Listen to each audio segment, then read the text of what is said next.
আজ ২৮ ডিসেম্বর ২০২১ খ্রিস্টাব্দ ১৩ পৌষ ১৪২৮ বঙ্গাব্দ মঙ্গলবার।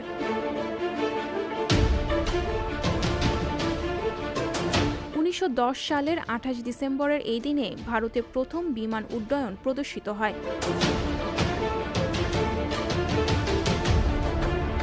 ১৯০৮ সালে ২৮ ডিসেম্বর সিসিলি, ইতালিতে ভয়াবহ ভূমিকম্প অনুভূত হয়। এর মাত্রা ছিল ৭.২। এই ভূমিকম্পে ৭৫,০০০-এর বেশি মানুষ নিহত হয়।